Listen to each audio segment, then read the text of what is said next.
जय हिंद साथियों, स्वागत है आप सभी का हमारे यूट्यूब चैनल पर।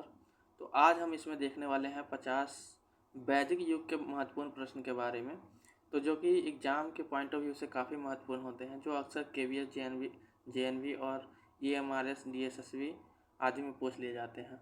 और तत्काल में जो बीपीएससी टियर 4 होने वाला है उसके लिए भी काफ़ी महत्वपूर्ण होने वाले हैं। तो चलिए बिना देरी किए हुए आगे बढ़ते हैं। तो हमारा पहला प्रश्न है, वैदिक युग की प्रमुख धर्म ग्रंथ कौन सी थी? तो वैदिक जो समय था वो कब से कब तक माना जाता था? अगर आपसे पूछ ले वैदिक युग कब से कब तक माना जाता था, तो ये माना जाता था 1600 से, ठीक है, 600 से कब माना जाता था? 1500 ईस्वी तक माना जाता था, ठीक है। लेकिन बाद में इसको दो भागों में बांटा गया, उत्तर वैदिक काल और वैदिक पीरियड, ठीक है। लेकिन अगर आपसे पूछ ले कि वैदिक पीरियड कब से कब तक माना जाता है, इतना उत्तर वैदिक पूछ लिया आपसे, तो उत्तर वैदिक कब हो जाएगा? 600 से 1000। और वैदिक पीरियड अगर आपसे पूछ ले तो 1000 से 1500, ठीक है। तो ये आपसे समय काल पूछ ले तो ये होगा। अब आपसे ये पूछेगा कि वैदिक युग का प्रमुख धर्म ग्रंथ कौन सा है, तो आप क्या बताएंगे? महाभारत ऑप्शन नंबर पहला, दूसरा वेद, रामायण या पुराण। तो हमारा राइट आंसर हो जाएगा ऑप्शन नंबर बी, वेद। वेद। अब हम आगे चलते हैं, इसका विवरण देखते हैं कि वैदिक युग के धर्म ग्रंथ वेद होते थे, ठीक है। और वेद को क्या होता था उस समय, कितने वेद थे? 4 वेद थे। शुरू में तो 3 ही थे, लेकिन अंत में क्या हुआ, अथर्ववेद को शामिल किया गया। और अलग अलग वेद जो है अलग अलग चीज़ों से संबंधित हैं, ठीक है। एक हो गया पहला हमारा ऋग्वेद हो गया, दूसरा सामवेद, यजुर्वेद और अथर्ववेद, ठीक है। अगर आपसे पूछ लें कि ऋग्वेद जो है वो सबसे पुराना वेद कौन सा है, सबसे पुराना वेद अगर आपसे पूछ ले, ठीक है, सबसे पुराना वेद अगर आपसे पूछ ले तो वो कौन सा हो जाएगा? ऋग्वेद हो जाएगा। चलते हैं नेक्स्ट प्रश्न की ओर। अगला प्रश्न है हमारा, प्राचीन, यहाँ पे प्राचीन माने जाने वाला क्या है? वैदिक माना जाता है, यह वैदिक संस्कृति और समाज के लिए के मुख्य स्रोत है, ठीक है। कौन? वेद। चलते हैं नेक्स्ट प्रश्न की ओर। अगला प्रश्न है हमारा, ऋग्वेद में वर्णित नदी को नदियों की माता कहा है? किस नदी को? सरस्वती नदी, गंगा नदी, यमुना नदी और सिंधु नदी। तो हमारा राइट आंसर क्या हो जाएगा? सरस्वती नदी हो जाएगा। ऑप्शन नंबर ए हमारा राइट आंसर हो जाएगा, सरस्वती नदी। क्योंकि जो ऋग्वेद समय में था उस समय मुख्य नदी जो पवित्र नदी मानी जाती थी वो कौन सी मानी जाती थी? सरस्वती नदी। चलते हैं नेक्स्ट प्रश्न की ओर। अगला प्रश्न है हमारा, इससे हम कुछ महत्वपूर्ण तथ्य को देख लेंगे। ऋग्वेद में सरस्वती नदी को नदियों की माता कहा गया है, ठीक है। और क्या कहा गया है? नदी वैदिक सभ्यता की संस्कृति और धार्मिक धरोहर का ही हिस्सा मानी जाती है। चलते हैं नेक्स्ट प्रश्न की ओर। अगला प्रश्न है हमारा, वैदिक समाज का मुख्य आधार क्या होता था? तो वैदिक समाज का जो मुख्य आधार होता था वो क्या होता था? कृषि होता था।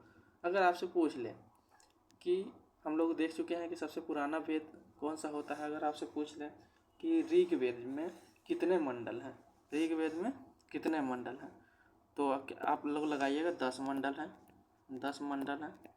अगर आपसे पूछ ले कि ऋग्वेद में कितने सूक्त हैं, 1028 सूक्त हैं, ठीक है। कितने सूक्त हैं? 1028। अगर आपसे पूछ ले ऋचाएँ कितने हैं, तो ये हो जाएगा 10,462 ऋचाएँ। तो ये आप लोग ध्यान रखेंगे। ये भी कभी कभी पूछ लिया जाता है वेद के कितने मंडल हैं, ठीक है। अगर आपसे पूछ ले कि किस मंडल में सूर्य देवता का उल्लेख मिलता है, ठीक है, सूर्य देवता का उल्लेख मिलता है। सूर्य देवता का उल्लेख किस में मिलता है? सूर्य देवता का उल्लेख, ठीक है, यहाँ सॉरी, सूर्य देवता का उल्लेख किस में मिलता है?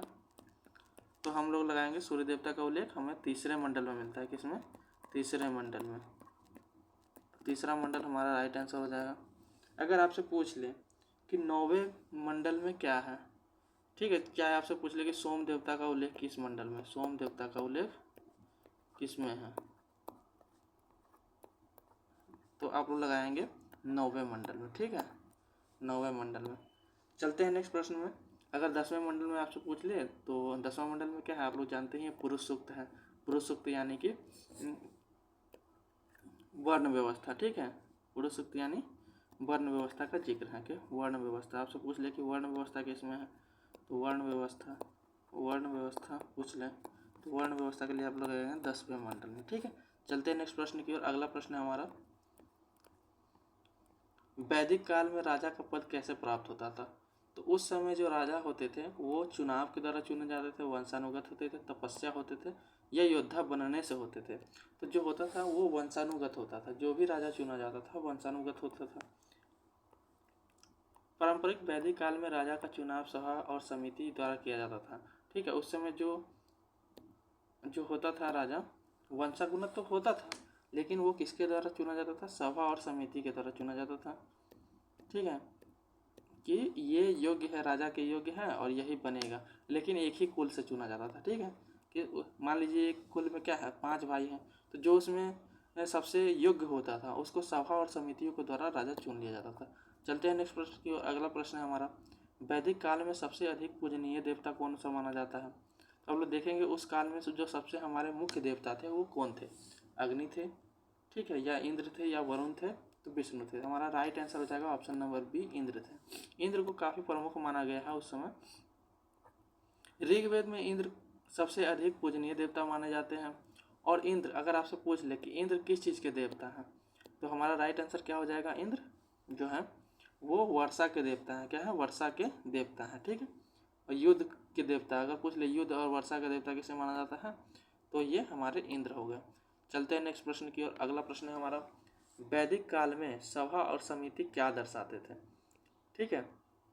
तो सभा और समिति क्या दर्शाते थे, ये दर्शाते थे प्रशासनिक संस्थाएं। क्या दर्शाते थे, प्रशासनिक संस्थाएं दर्शाते थे वैदिक काल में। अगर आपसे पूछ लें, इसी के साथ ही आपसे अगर पूछ लें कि ऋग्वेद को पढ़ने वाले को क्या कहा जाता था, ठीक है। ऋग्वेद जो पढ़ता था उसको क्या कहते थे, तो उसको कहते थे, ऋग्वेद को पढ़ने वाले को क्या कहते थे, ऋग्वेद को पढ़ने वाले को क्या कहते थे, पुत्री कहते थे, ठीक है। सामवेद को पढ़ने वाले को क्या कहते थे, अगर आपसे पूछ ले सामवेद को पढ़ने वाले को क्या कहते थे, तो सामवेद का जो पढ़ता था वो उसको कहते थे उदात्री, ठीक है, उदात्री कहते थे। अगर आपसे पूछ ले यजुर्वेद को पढ़ने वाले को क्या कहते थे, यजुर्वेद को पढ़ने वाले को क्या कहते थे, तो आप क्या लगाएंगे, अर्धवायु, ठीक है, अर्धवायु, ठीक, अर्धवायु। तो इस प्रकार से आप लोग अगर आपसे ये भी पूछ लिया जाए तो ये भी याद रखेंगे। अब इससे कुछ महत्वपूर्ण, सभा और समिति राजा के प्रशासनिक कार्यों के सलाहकार होते थे, ठीक है। यही क्या होता था, राजा का चुनाव करते थे और ये सलाहकार भी होते थे। और अधिकतर जो हैं इसमें बुजुर्ग होते थे, इस समिति में क्या होते थे, अधिकतर बुजुर्ग लोग होते थे, जो अनुभवी लोग होते थे, जो बुजुर्ग होते थे। चलते हैं नेक्स्ट प्रश्न की ओर। अगला प्रश्न हमारा, ऋग्वेद में सबसे प्राचीन नदी किसे माना गया है। तो ऋग्वेद में जो सबसे प्राचीन नदी है वो हम किसको जाना जाता है, ऋग्वेद में गंगा नदी, यमुना नदी, सरस्वती और सिंधु नदी। तो सिंधु नदी हमारा क्या हो जाएगा, राइट आंसर हो जाएगा। सबसे प्राचीन नदी जो है वो सिंधु नदी है। कौन सी नदी है, सिंधु नदी है। ऋग्वेद की सबसे प्राचीन नदी सिंधु नदी है। चलते हैं नेक्स्ट प्रश्न की ओर। अगला प्रश्न है, वैदिक काल की प्रमुख शिक्षा का केंद्र क्या था। गुरुकुल था, विश्वविद्यालय था, मठ था, या विद्यालय था, कौन था। तो जो उस समय जो होता था वो गुरुकुल सिस्टम था। क्या था, गुरुकुल सिस्टम। और गुरुकुल सिस्टम में क्या होता था, पर्सनालिटी डेवलपमेंट पे ध्यान दिया जाता था। इस समय क्या होता था, गुरु जो शिष्य होते थे वो एक आश्रम में रह करके पढ़ाई करते थे, ठीक है। आश्रम में पढ़ाई करते थे।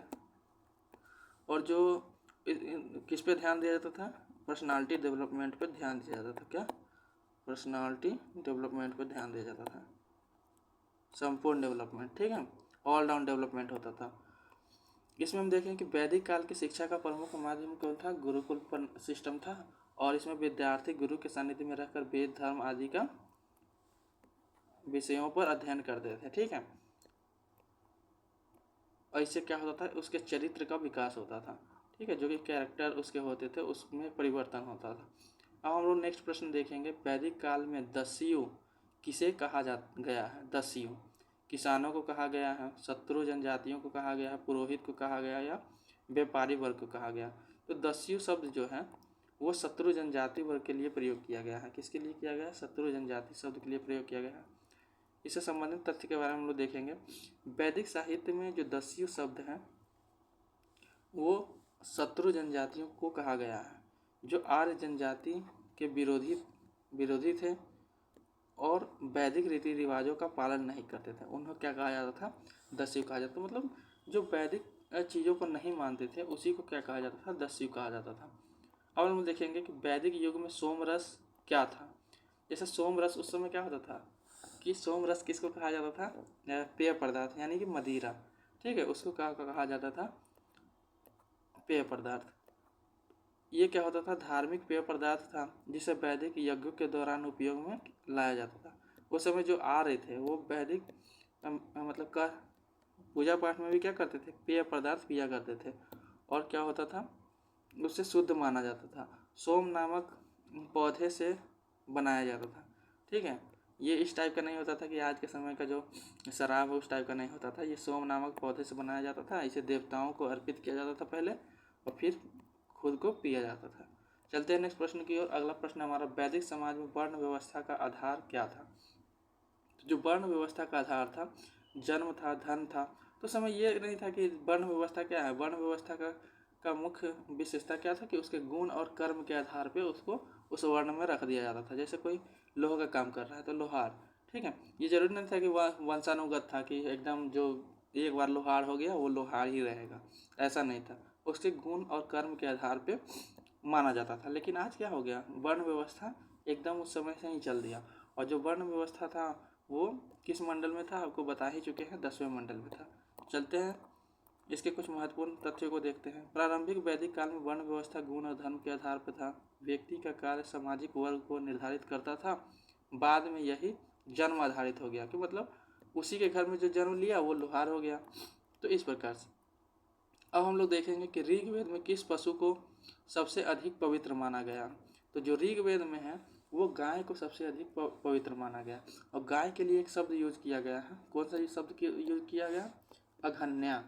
पूछ लेता है कि अघन्य मतलब ऋग्वेद में गाय के लिए कौन सा शब्द यूज किया गया है, ठीक है। तो आप लोग क्या लगाएंगे? अघन्य। अघन्य शब्द का यूज लगाएंगे, ठीक है। अघन्य हमारा क्या हो जाएगा? राइट आंसर हो जाएगा। इससे हम कुछ संबंधित तथ्य के देख लें। यहाँ पे लिखा हुआ है, देखिए यहाँ पे क्या है कि अघन्य शब्द का यूज किया होता था। और सबसे काफ़ी पवित्र पशु माना जाता था। वैदिक यज्ञों में हवि क्या था? हवि जो था, ठीक है, क्या था? हवि। ये अग्नि का नाम था, यज्ञ सामग्री था, यज्ञ का स्थान था, ठीक है। यह यज्ञ के मंत्र थे। तो ये यज्ञ की सामग्री थी। हवि क्या थी? यज्ञ सामग्री थी। वैदिक युग में देवताओं को अर्पित करने के लिए अर्पित की जाने वाली सामग्री को ही क्या कहा जाता था? हवि कहा जाता था। जैसे हो गया घी, ठीक है, जो कि जो वो होता है हुमाद, उसमें करते हैं हम लोग। अनाज, सोमरस आदि का प्रयोग करते थे उसके साथ साथ। चलते हैं नेक्स्ट प्रश्न की ओर। अगला प्रश्न हमारा, वैदिक काल में समाज का सबसे छोटा इकाई कौन सा है? तो सबसे छोटा इकाई कौन सा था? उस समय 4 प्रकार की व्यवस्था चलती थी। मतलब क्या था? जन, ठीक है, कुल, ग्राम, जन और विष होता था, ठीक है। विष जो होता था काफ़ी बड़ा होता था, ठीक है। तो ये होता था। तो जो कुल था वो काफ़ी छोटा होता था। क्या होता था? कुल, जो सबसे छोटा इकाई पूछा ना, तो कुल हमारा क्या होता था? काफ़ी छोटा इकाई होता था, ठीक है। तो कुल हमारा राइट आंसर हो जाएगा। कुल मतलब होता था कि परिवार, एक छोटा सा परिवार को क्या कहा जाता था? कुल कहा जाता था। और जिसके मुखिया क्या होते थे कि उस समय भी पितृसत्तात्मक समाज था, ठीक है, पितृसत्तात्मक समाज था। और उसके पिता क्या होते थे? मुखिया। जो पिता थे वो मुखिया हुआ करते थे, ठीक है, उस परिवार के। चलते हैं नेक्स्ट प्रश्न की ओर। अगला प्रश्न हमारा हम लोग देखेंगे, वैदिक काल में किस राज्य सूर्य यज्ञ कहा जाता था? किसे? कृषि यज्ञ को, राज्याभिषेक यज्ञ को, या शांति अभिषेक को, या युद्ध विजय अभिषेक को? तो जो राज्याभिषेक होता था वो दो, जो राजाओं का राज्य अभिषेक होता था वो 2 यज्ञों के द्वारा होता था। एक अश्वमेध यज्ञ होता था या तो क्या होता था, राजसूर यज्ञ होता था। तो वैदिक काल में ज्यादातर क्या होता था, राजसूर यज्ञ होता था। ठीक है, अश्वमेध यज्ञ, और जो इस यज्ञ को करवाता था वो काफी शक्तिशाली माना जाता था। ठीक है, जो दो ही युद्ध का प्रचलन था। तो राजसूय यज्ञ किया जाता था किस समय, राजाओं के राज्याभिषेक के समय, जो कि शक्ति बढ़ाने तक के लिए किया जाता था और धार्मिक प्रतिष्ठाओं को दर्शाता था। ठीक है, चलते हैं नेक्स्ट प्रश्न की ओर। अगला प्रश्न हमारा, वैदिक काल में ऋग्वेद में कुल कितने सूक्त हैं? ये आगे आपको बता चुके हैं, 1028 सूक्त हैं ऊपर, जो कि बताया जा चुका है आपको। तो 1028 सूक्त हैं। चलते हैं नेक्स्ट प्रश्न की ओर। अगला प्रश्न हमारा, पृथ्वी और आकाश का स्वामी के रूप में किस देवता को माना जाता है? ठीक है, वैदिक युग में पृथ्वी और आकाश का स्वामी के रूप में किसे माना जाता है? तो पृथ्वी जो आकाश का स्वामी है वो कौन है? वरुण है। ठीक है, कौन है? वरुण। तो वरुण हमारा राइट आंसर हो जाएगा। पृथ्वी कहते वरुण को पृथ्वी और आकाश का स्वामी और देवता माना जाता है, जो जल और समुद्र का भी देवता है। ठीक है, तो वरुण जो है आकाश और पाताल का देवता माना जाता है। अगर आपसे पूछ लें कि भारतीय संगीत का जनक किस वेद को माना जाता है? ठीक है, अगर आपसे पूछ लें भारतीय संगीत का जनक, भारतीय संगीत का जनक, तो ये हो जाएगा सामवेद,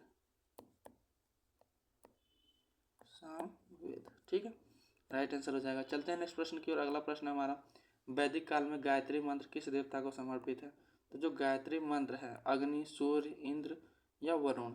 तो गायत्री मंत्र जो है वो सोम देवता को समर्पित है। और जो गायत्री मंत्र है वो किस मंडल में है? तो ये तीसरे मंडल में। किस मंडल में है? तीसरे मंडल में है। ठीक है, तीसरे मंडल में है, इसका जिक्र किस में है? तीसरे मंडल में है। चलते हैं नेक्स्ट प्रश्न की ओर। अगला प्रश्न है हमारा, वैदिक काल में यजुर्वेद का मुख्य उद्देश्य क्या था? तो जो ये यजुर्वेद था ये गद्य और पद्य दोनों में था। किस में था? अगर आपसे पूछ ले कि गद्य और पद्य में कौन सा था? ठीक है, गद्य, यहाँ पे गद्य और पद्य। ठीक है, गद्य और पद्य में था। गद्य और पद्य में दोनों में लिखा गया था। तो यजुर्वेद क्या हुआ था? गद्य और पद्य दोनों में लिखा गया था। अब आते हैं प्रश्न पे। प्रश्न हमारा क्या है कि इसका मुख्य उद्देश्य क्या था? तो इसका मुख्य उद्देश्य था मंत्रों का संग्रहण, यज्ञ विधियों का विवरण, संगीत के लिए रचना, स्वास्थ्य का ज्ञान। तो यज्ञ विधियों का जो विवरण था, यजुर्वेद में क्या किया गया था? यज्ञ के बारे में बताया गया था कि यज्ञ से संबंधित था। तो यजुर्वेद में यज्ञ अनुष्ठानों के विधियों का वर्णन किया गया था और ये गद्य और पद्य दोनों में रचित था। ठीक है, तो आप लोग ध्यान रखेंगे। चलते हैं नेक्स्ट प्रश्न की ओर। अगला प्रश्न हमारा, वैदिक काल में अथर्ववेद किससे संबंधित है? जो अथर्ववेद है ये सबसे अंत का वेद है, सबसे बाद का वेद अगर पूछ ले तो कौन सा हो जाएगा? अंतिम वेद। अंतिम वेद। इसमें क्या था? जादू और टोना बताया गया था। क्या? जादू, जादू टोना।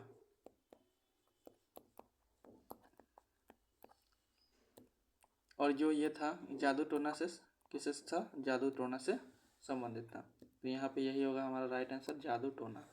चलते हैं नेक्स्ट प्रश्न की ओर। यहाँ पे देख सकते हैं कि अथर्ववेद में जादू टोना, औषधि एवं घरेलू उपायों का उल्लेख मिलता है।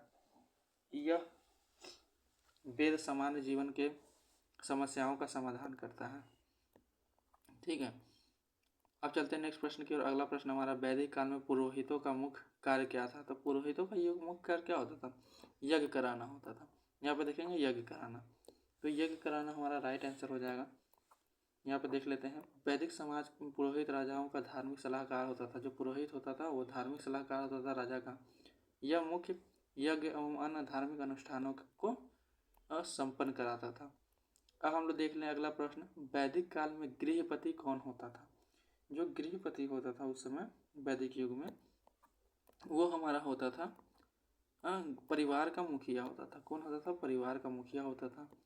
तो अगर आपसे पूछ ले कि वैदिक काल में गृहपति किसे कहा जाता था? परिवार के मुखिया को कहा जाता।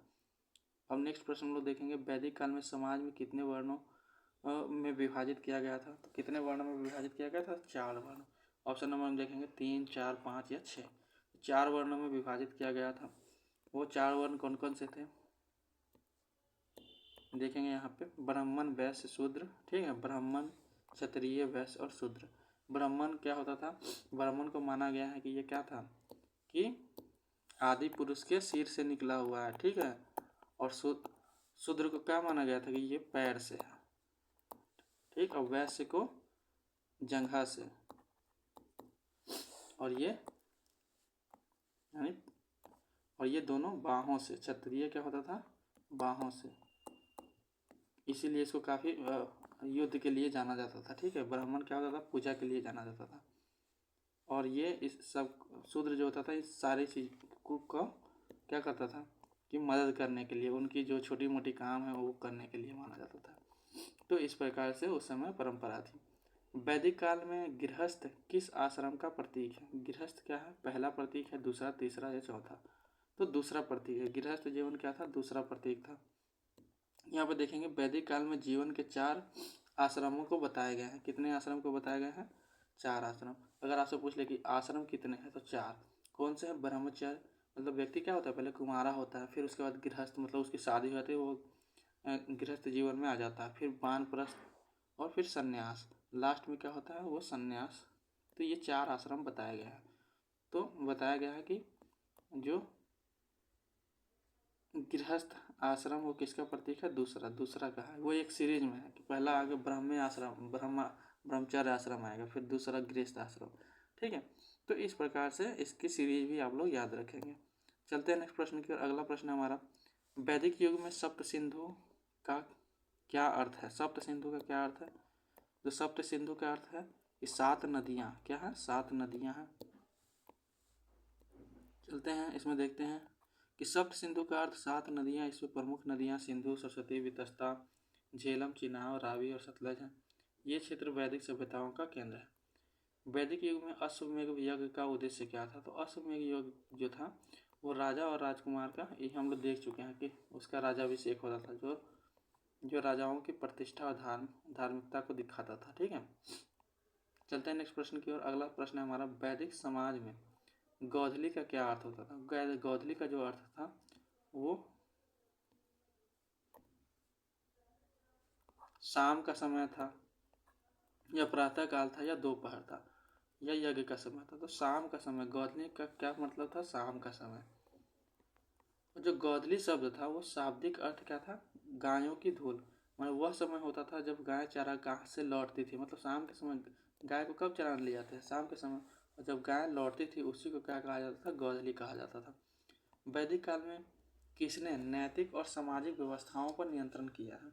नैतिक और सामाजिक व्यवस्थाओं पर किसने नियंत्रण किया है? तो राजा, पुरोहित या ऋषि या ऋतु। तो जो ऋत थे वो क्या थे वैदिक काल में? वो ऋत, यहाँ पे ऋत होगा। ठीक है, जो ऋत था वो वैदिक और सामाजिक व्यवस्थाओं का प्रतीक था। ऋत सत्य, प्रकृति, व्यवस्था और ब्रह्मांडीय संतुलन का प्रतिनिधित्व करता था। चलते हैं नेक्स्ट प्रश्न की ओर। अगला प्रश्न हमारा, अब वैदिक काल में किस स्थान को ब्रह्मावर्त कहा गया है? किस स्थान को ब्रह्मावर्त कहा गया है? तो पंजाब क्षेत्र, हरियाणा क्षेत्र, गंगा का मैदान या नर्मदा का मैदान।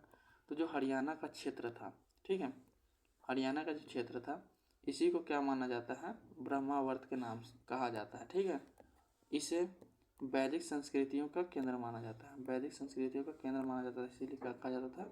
ब्रह्मावर्त कहा जाता था। वैदिक काल में सबसे बड़ा यज्ञ कौन सा था? तो सबसे बड़ा यज्ञ जो था वो राजेश्वरी यज्ञ था। कौन सा था? अश्वमेध यज्ञ। ठीक है, यहाँ पे राइट आंसर हो जाएगा अश्वमेध यज्ञ, जिसमें क्या होता था? एक घोड़ा जो राम जी किए थे, इसमें घोड़ा छोड़ दिया जाता है, जो उसको पकड़ेगा उसके साथ युद्ध होगा। तो अश्वमेध यज्ञ था कि क्या था कि राजा की शक्ति को दिखाता था, प्रदर्शित करने का एक तरीका था। ठीक है, तो अश्वमेध यज्ञ को काफ़ी शक्तिशाली माना जाता था।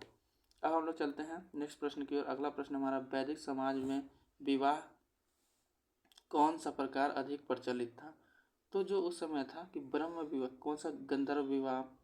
तो अगर आपसे पूछ ले कि विवाह कितने प्रकार के होते हैं, तो विवाह कितने प्रकार के हैं? 8 प्रकार के विवाह हैं। ठीक है, 8 प्रकार के। और इसमें से वैदिक समय में कौन सा होता था, ब्रह्म विवाह होता था। कौन सा होता था, ब्रह्म विवाह, जिसमें क्या होता था कि ब्रह्म ब्रह्म विवाह में क्या होता था, कन्या का दान योग्य वर ढूंढ करके कर दिया जाता था। और क्या होता था, वैदिक काल में सबसे प्रचलित विवाह यह था, ठीक है, कि योग्य वर खोज करके उसको दान कर दिए, ठीक है। तो ये था।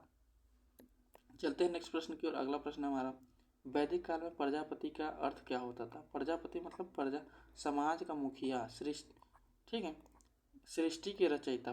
प्रजापति यानी सृष्टि के रचयिता होते थे। वैदिक काल में प्रजापति को सृष्टि का रचयिता तथा प्राणियों और का स्वामी माना जाता था, ठीक है, प्राणियों का स्वामी माना जाता था। चलते हैं नेक्स्ट प्रश्न की ओर। अगला प्रश्न है हमारा, वैदिक काल में उपनिषद का मुख्य विषय क्या था। तो उपनिषद जो था, अगर आपसे पूछ ले कितने उपनिषद थे, तो कितने उपनिषद थे, 108, ठीक है, 108 उपनिषद थे। और जो अगर आपसे पूछ ले इसका वो क्या था, दर्शन था, विज्ञान था, ज्योतिष था या राजनीति था। तो जो उपनिषद होते थे वो दर्शन से संबंधित होते थे। किससे होते थे, दर्शन से। और जो उपनिषद था, उपनिषद वैदिक साहित्य के अंतिम भाग थे, जिसे वेदांग होगा, ठीक है, वेदांग, यहाँ पे गलत लिख दिया गया है, वेदांग, ठीक, वेदांग भी कहा जाता था।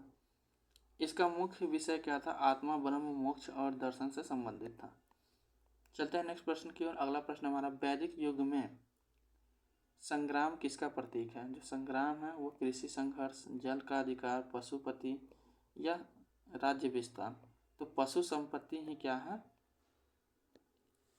हमारा राइट आंसर होगा, ऑप्शन नंबर सी हमारा राइट आंसर होगा। वैदिक युग में संघर्षों का मुख्य कारण पशुओं के संपत्ति पर अधिकार करना। मतलब उस समय क्या होता था कि जिसके पास जितनी गाय होती थी वो उतना धनी माना जाता था, ठीक है। तो इसलिए पशुओं को प्राप्त करना ही क्या होता था कि यही उनकी संघर्ष रहती थी। चलते हैं नेक्स्ट प्रश्न की ओर। अगला प्रश्न हमारा, वैदिक काल में ऋषियों का क्या कार्य था। जो ऋषि होते थे उसका काम था यज्ञ करवाना, या वेदों की रचना या संरक्षण करना, या राज। तो उसका काम था कि जो ऋषि होते थे उनका काम था वेदों की रचना और उनका संरक्षण करना। जैसे आप लोग देखे होंगे कि वाल्मीकि जी हो गए, ठीक है, उन्होंने क्या किया था, रामायण लिखा था। तो इस टाइप से क्या था कि उनकी रचना करना, ऋषि, वो भी एक ऋषि थे, तो इसी टाइप से था। चलते हैं नेक्स्ट प्रश्न की ओर। अगला प्रश्न हमारा, वैदिक युग में दोहा का क्या अर्थ था।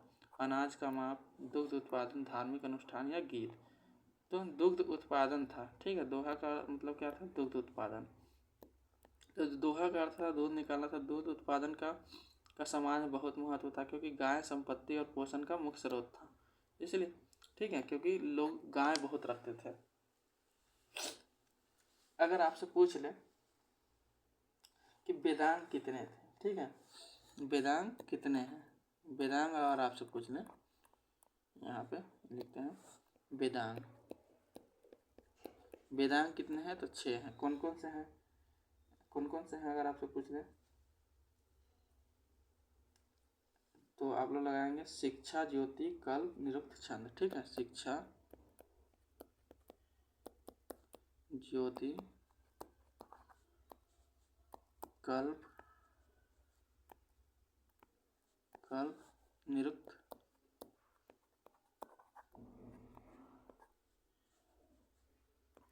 छंद, एक और छूट रहा है, ठीक है, वो कौन सा है, एक छूट रहा है, तो आप लोग इसको एक सेकेंड याद करना है। एक और होगा व्याकरण, ठीक है, क्या होगा, व्याकरण, शिक्षा, व्याकरण। तो आपसे पूछ ले कि वेदांग कितने हैं, तो 6 हैं। शिक्षा, ज्योतिष, कल्प, निरुक्त, छंद और व्याकरण, ठीक है, तो इसको आप लोग याद रखेंगे। चलते हैं नेक्स्ट प्रश्न की ओर। अगला प्रश्न हमारा, वैदिक काल में वाजपेयी यज्ञ का मुख्य उद्देश्य क्या था। तो वाजपेयी जो यज्ञ था उसका मुख्य उद्देश्य था कृषि को बढ़ाना, राजा की शक्ति का प्रदर्शन, देवताओं को प्रसन्न करना, व्यापार का विस्तार। या तो जो वाजपेयी यज्ञ था उसका मुख्य उद्देश्य था राजा की शक्ति का प्रदर्शन करना था। और जो वाजपेयी यज्ञ का के द्वारा क्या था, अपनी शक्ति और साम्राज्य की प्रतिष्ठा को बढ़ाने के लिए किया जाता था। यह यज्ञ बहुत ही भव्य और खर्चीला होता था। चलते हैं नेक्स्ट प्रश्न की ओर।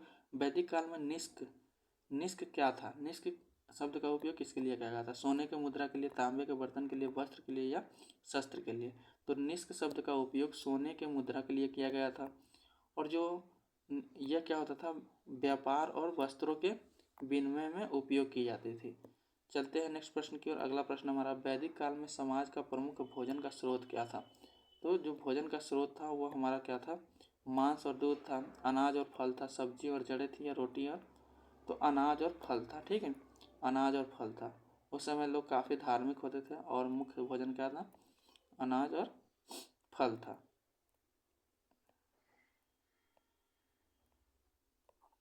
वैदिक युगों में रीत का क्या महत्व है? रीत का महत्व है सामाजिक व्यवस्थाओं का प्रतीक, कृषि का नियम, धार्मिक। तो सामाजिक व्यवस्थाओं का एक प्रतीक होता था। क्या होता था? सामाजिक व्यवस्थाओं का प्रतीक। रीत क्या था? सामाजिक व्यवस्थाओं का एक प्रतीक था। रीत वैदिक युग में नैतिक और ब्रह्मांडीय व्यवस्थाओं का प्रतीक था। सत्य एवं धर्म के आधार पर माना जाता था। चलते हैं नेक्स्ट प्रश्न की ओर। अगला प्रश्न हमारा, वैदिक काल में यज्ञ का मुख्य उद्देश्य क्या था? संपत्ति अर्जित करना, देवताओं को प्रसन्न करना, युद्ध में जीतना, कृषि में सफलता। तो देवताओं को प्रसन्न करना। ठीक है, देवताओं को खुश करना ही यज्ञ का मुख्य उद्देश्य होता था। चलते हैं नेक्स्ट प्रश्न की ओर। अगला प्रश्न हमारा, कि वैदिक काल में सामान्यतः किसे दर्शाती थी सामान्यतः? समाज की एकता, आर्थिक समानता, धार्मिक संघर्ष। तो समाज की एकता को दिखाती थी। वैदिक समाज में क्या होता था? समाज में काफ़ी एकता थी। वैदिक काल में समानता, समाज की एकता, सामूहिक गतिविधियों को दर्शाती हैं और सामाजिक एवं धार्मिक जीवन का सामूहिक था। ठीक है, तो वैदिक काल में ये चीज़ें थी। चलते हैं नेक्स्ट प्रश्न की ओर। अगला प्रश्न हमारा, वैदिक काल में महाजनपदों का विकास किस समय हुआ? प्रारंभिक वैदिक काल में, उत्तर वैदिक काल में, मौर्य काल में या गुप्त काल में? तो जो प्रारंभिक महाजनपद, पूछ लिया आपसे, महाजनपद का जो उदय था किस समय में हुआ? तो उत्तर वैदिक काल में हुआ। और उत्तर वैदिक का काल कम माना जाता है? 600 से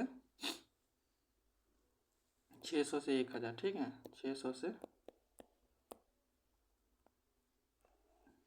1000 ईसा पूर्व। ठीक है, ईसा पूर्व। चलते हैं नेक्स्ट प्रश्न की ओर। अगला प्रश्न है हमारा, वैदिक काल में गंगा नदी का महत्व किस ग्रंथ में मिलता है? ऋग्वेद में, यजुर्वेद में, अथर्ववेद में या सामवेद में? तो गंगा का उल्लेख हमें मिलता है ऋग्वेद में। किसमें मिलता है? ऋग्वेद में मिलता है। और यह नदी वैदिक काल में धार्मिक और भौगोलिक महत्व का केंद्र थी। ठीक है, धार्मिक केंद्र थी। ठीक है, धार्मिक और भौगोलिक महत्व का केंद्र थी। चलते हैं नेक्स्ट प्रश्न की ओर। अगला प्रश्न हमारा, वैदिक युग में सूर और असुर किसके प्रतीक थे? तो देवता और राक्षस के। सूर मतलब देवता, असुर मतलब राक्षस। तो ये हमारा राइट आंसर हो जाएगा। सूर और देवता, असुर का महत्व था। वैदिक धर्म ग्रंथों में धर्म और अधर्म का संघर्षों का प्रतीक है। वैदिक काल में दासी का मुख्य कार्य क्या होता था? युद्ध में सहायता करना, यज्ञ को संपन्न कराना, घरेलू कार्य। तो घरेलू कार्य के लिए दासी होती थी। क्या होती थी? घरेलू कार्य के लिए दासी होती थी। ये सब नॉर्मल सवाल है, इसलिए इस पर ज़्यादा फोकस नहीं किया जा रहा है। वैदिक युग में सप्त ऋषि, जो कि महत्वपूर्ण प्रश्न थे वो ऊपर किया जा चुका है, लेकिन आगे और भी एक दो प्रश्न महत्वपूर्ण आएंगे, उसको हम लोग विस्तार से देखेंगे। वैदिक युग में सप्त ऋषि किससे संबंधित थे? जो सप्त ऋषि थे वो वेदों की रचना से संबंधित थे, नक्षत्र मंडल से, यज्ञ की विधि से। तो जो सप्त ऋषि थे वो नक्षत्र मंडल से संबंधित थे। किससे से? सप्त ऋषि नक्षत्र मंडल से संबंधित थे। जैसे सप्त ऋषि क्या था? नक्षत्र मंडल मतलब जैसे हम लोग कहते हैं ना कि 7 तारे एक साथ दिखाई देते हैं, उसी को कहते हैं नक्षत्र मंडल। चलते हैं नेक्स्ट प्रश्न की ओर। अगला प्रश्न है कि युद्ध का देवता किसे माना जाता था? युद्ध का देवता हम लोग पढ़ चुके थे। किसको माना जाता था? इंद्र को। ठीक है, किसको माना जाता था? इंद्र को हमारा युद्ध का देवता या वर्षा का देवता माना जाता था। यहाँ पर हम लोग देखेंगे कि इंद्र को युद्ध का देवता माना जाता था। ये वज्र इनके हाथ में होता था और ये वर्षा का देवता भी माना जाता था।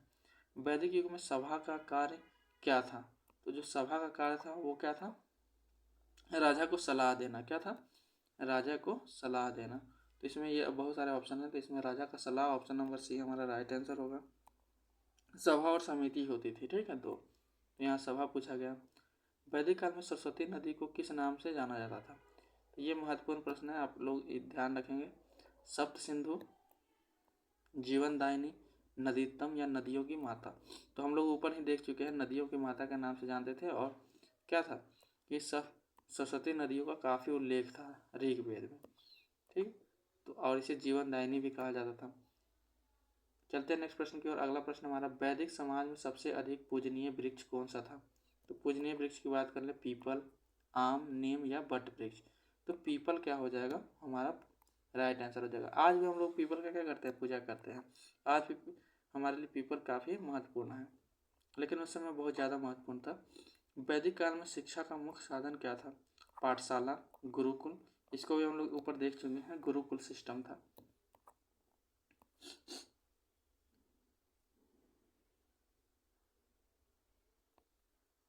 अब हम लोग बात कर लें कि पुराण कितने हैं, ठीक है। पुराण, अब अगर आपसे पूछ लिया जाए, ठीक है, पुराण कितने हैं, यहाँ पे हम लोग लिखते हैं पुराण। अगर आपसे पूछ लें, ठीक है, पुराण कितने थे, तो 18 थे। कितने थे, 18।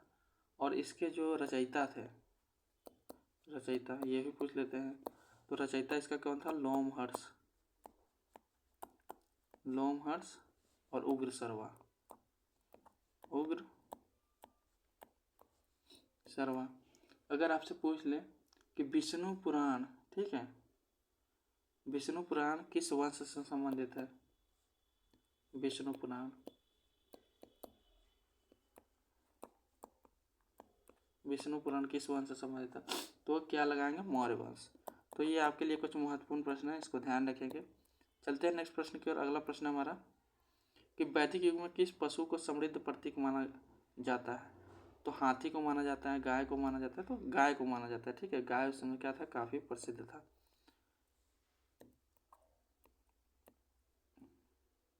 वैदिक काल में वार्त्य का अर्थ क्या था। तो जो वार्त्य का था उसका अर्थ क्या था।